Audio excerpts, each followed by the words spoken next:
Tens of thousands of the rabbi's followers struggled to touch his casket as it left Lubavitcher headquarters earlier today, believing it was good luck to do so.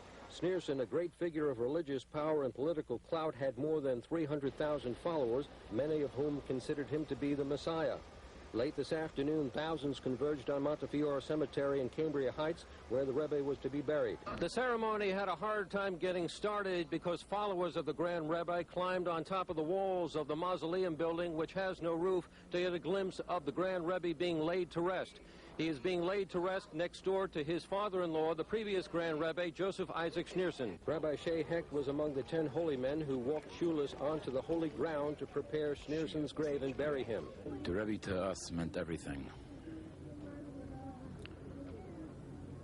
As they shoveled the sand upon the coffin of the Rebbe, I felt that there's a part of every single one of us, together with the Rebbe in the grave. We didn't want to believe it, really. We didn't want to believe it. And when it finally happened? And we were very broken and feel very lost. At one point, the crowds were so desperate to get into the cemetery, they surged forward trying to break through police lines. 3 police officers were treated at the scene for minor injuries. And this woman, who showed up outside of Lubavitcher headquarters tonight, told me she came all the way from Cincinnati to see the Grand Rebbe's casket. This was a long time in coming, but did you believe it was actually going to come to pass? No. And when it did? I think I'm still in shock. You're in shock?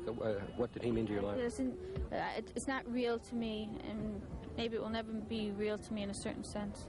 But he did have a deep meaning and value to your life? Yeah, that's why I can't accept this is a reality that he's not here.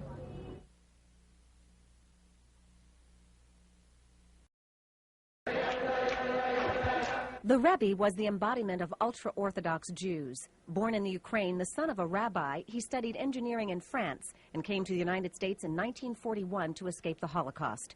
10 years later, he succeeded his father-in-law to become the 7th leader of the evangelical branch of Orthodox Judaism called Lubavitcher. Somehow the presence of the man sends out an emanation of mystical quality that touches people who have never heard of him. In the case of the Rebbe, he did take an interest in far more than the Orthodox religious, ceremonial, and spiritual values. The Lubavitcher movement originated 2 centuries ago in the tiny Russian town of Lubavitch, which means city of love.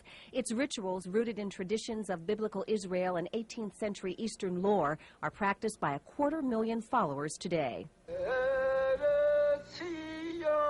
Rebbe Schneerson, whose lineage can be traced back to the legendary David, king of Israel, was considered by millions to be the foremost Jewish spiritual leader in the modern world. He has succeeded to win the hearts and minds of practically many hundreds of thousands of Jews throughout the world and in Israel. He's reached out, as few other Jewish leaders have done, beyond the Jewish world, calling on people to pursue religious knowledge and religious values. And in that sense, I think he is one of the great figures of our century. Rebbe Schneerson's message was preparing Lubavitchers for the arrival of the Messiah, which many followers believed him to be, and even in death, some say he will rise from the dead.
Mourning the death of the Lubavitcher rabbi has been difficult for his followers because most of them believed he would never die.